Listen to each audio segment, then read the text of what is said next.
We're live. I'm recording this. Not live, but I'm recording this. What's going on, everyone? So last week we talked about the 14th Amendment. We went really deep into that, but I want to talk about the 13th Amendment. So we'll go back just one. 13th, 14th, and 15th Amendment pretty much all came at the same time. They came right after the Civil War. And the 13th Amendment is a big one because, in short, it said slavery in this country is illegal. There is one time that slavery can be incorporated, I guess, and we'll talk about that. And it is a little bit controversial because it has to do with prisoners. But let's get it. I love this site, by the way. Duxters, highly recommend this. They have written a lot of things, like summaries on some pretty complicated things. I love it. Check out that site. Good stuff. All right, so this is the 13th Amendment here. I'll try to make this a little bigger here. And you can see that the 13th Amendment made slavery illegal in the United States. It was adopted as part of the Constitution on December 6th, 1945. So December 6th, did I say 45? Did I say 1865? I hope I said that the first time. 1865. So right there, they have the actual text of the 13th Amendment. Neither slavery nor involuntary servitude. So involuntary, that means you don't volunteer for it. You don't say, yep, I'm cool with that. Involuntary servitude. So think of like serving someone else, a servant, except as a punishment for crime, whereof the party shall have been duly convicted, shall exist within the United States or any place subject to their jurisdiction. So that has been mentioned quite a bit lately, and how if you are convicted of a crime, that's a big part of it, is if you're convicted of a crime, then you definitely lose your freedom, right? But then you can be forced to work as a prisoner, kind of as a slave. So just something to keep in the back of your mind there. Section 2, Congress shall have power to enforce this article by appropriate legislation. So that was a nice message to the South after the war. It's like, yeah, Congress has the power to make sure that this happens. And then we have an ad here. But hey, they the people at Duxters wrote this, so there's the ad right there.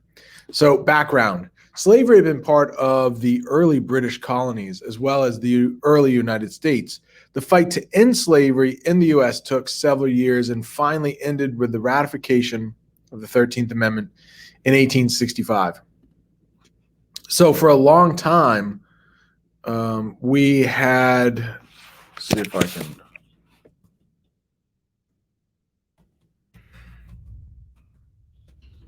Tough word to spell, but we had abolitionists. And what they wanted to do was abolish slavery. Okay. So well before the Civil War, there had been a group of people, and they call themselves abolitionists. I really wish I could spell better. And spell check is there for me. So love you, spell check. Thank you. So abolitionist, that is a person who wants to end slavery. An abolitionist. Abolitionist. And then there you have abolitionism, which is the idea, ism. We love to put ism at the end of stuff. It's the idea of ending slavery. So abolitionism. Okay, activism, abolitionism, racism, sexism. So let's get into the abolitionism next. The fight to end slavery in the United States began in the late 1700s. People who wanted to end slavery were called abolitionists because they wanted to abolish slavery. Rhode Island was the first state to abolish slavery in 1776, followed by Vermont in 1777, Pennsylvania in 1780, and many other northern states soon after. All right, so I don't want the South to get too bad of a reputation. The North just had evolved its way of doing business differently. They were more into the industrial kind of factory thing. So they would have paid workers. Those workers were not paid very much, and things would have to change there too. But they were paid, but sometimes the hours they worked were ridiculous. So it was the workers up until like the early 1900s, workers in this country were really not treated well at all. So were they slaves in the North? No. They have a lot of rights. Did they have a lot of freedom? Definitely more than slaves for sure. But a lot of times they were working in a factory and there was no way out for them. But they were not slaves for sure. They were being paid a wage. They were like free to come and go as they pleased. They lived in homes. They're not slaves at all, but the work they were doing was very hard, very long, and for low pay. So I guess the point I'm trying to make is there were racists in the North. Don't think everything was just all good and well. But luckily, it wasn't like slavery. That's for sure. So you got the North versus the South. By 1820, that's a big year for our state, by the way, the northern states were largely against slavery, while the southern states wanted to keep slavery. The southern states had become largely dependent on slaves.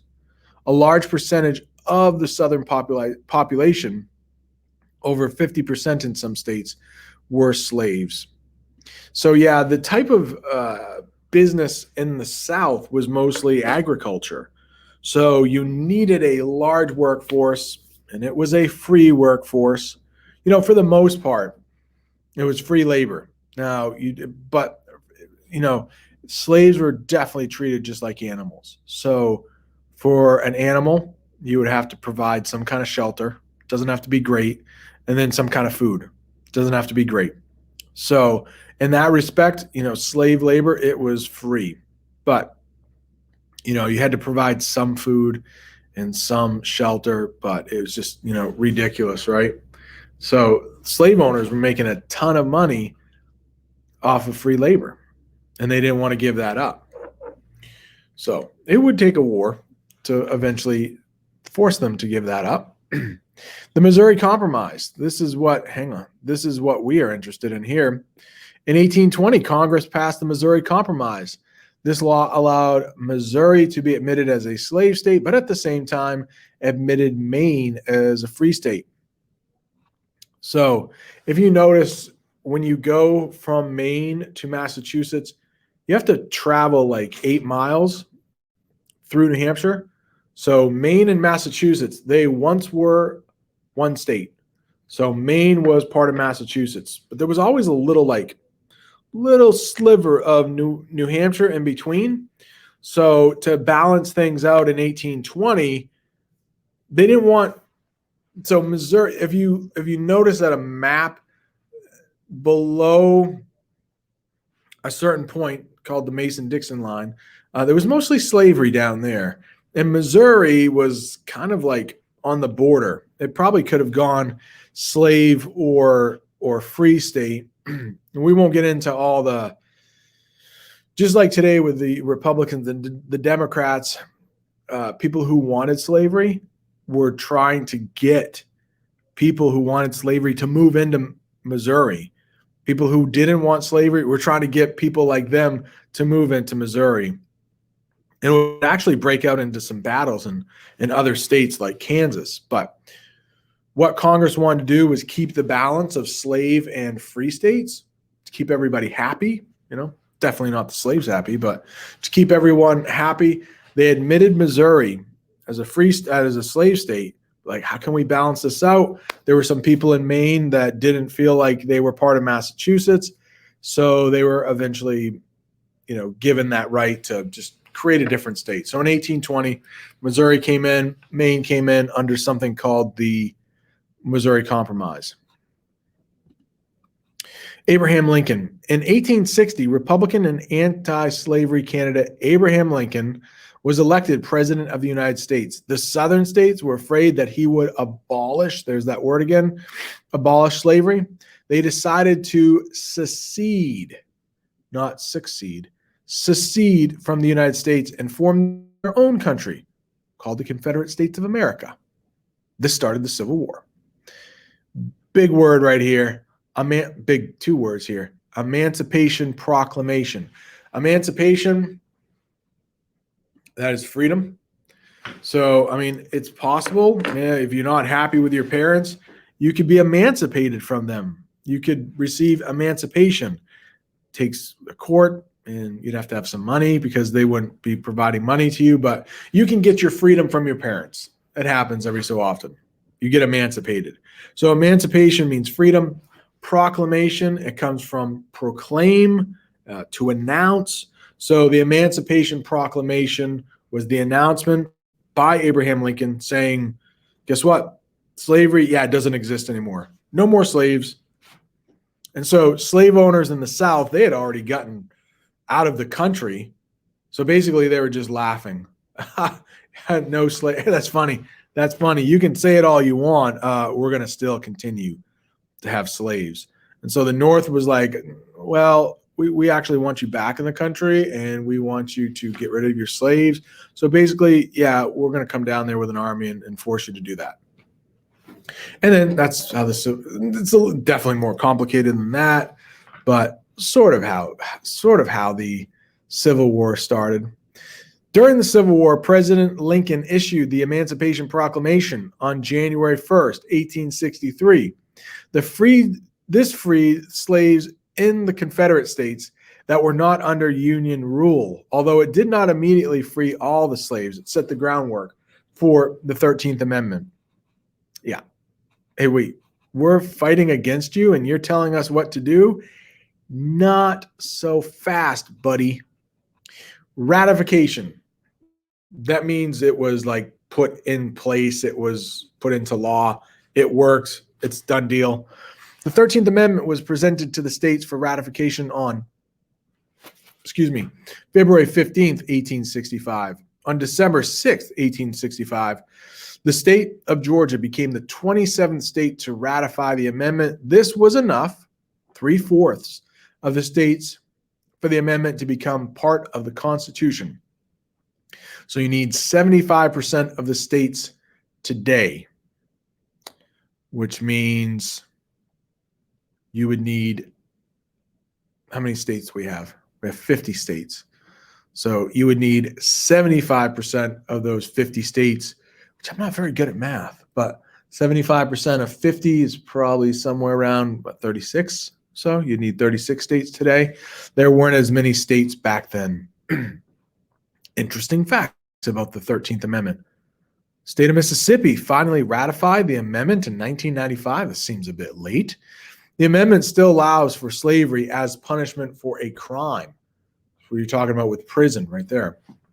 The amendment allows for people to be prosecuted for forcing someone to work against their free will. So slave owners can't do that anymore.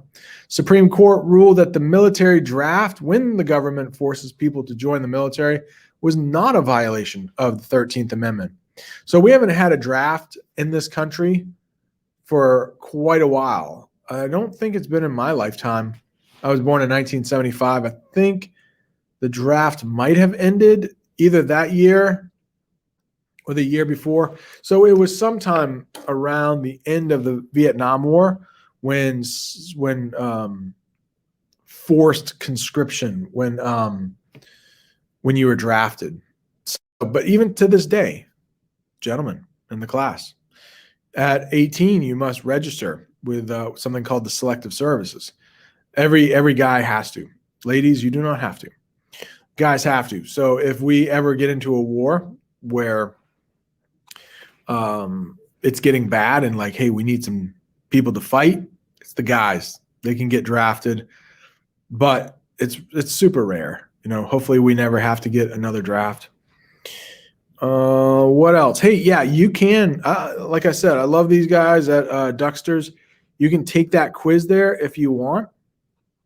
And then they have a ton of other stuff that we might dip into a little bit later. But we've done the 13th and 14th Amendment. They have pretty much all the amendments right there. Bill of Rights, that's 1 through 10. They got a couple other big ones that we may go over. We may go over the 15th Amendment eventually. So these guys are great at Ducksters. It's if you want something quick to learn about government, geography, they're there. They can help you out. Hope you enjoyed this. Hope you learned a little something. If you have any questions about the 13th Amendment, let me know. See ya. Adios, amigos.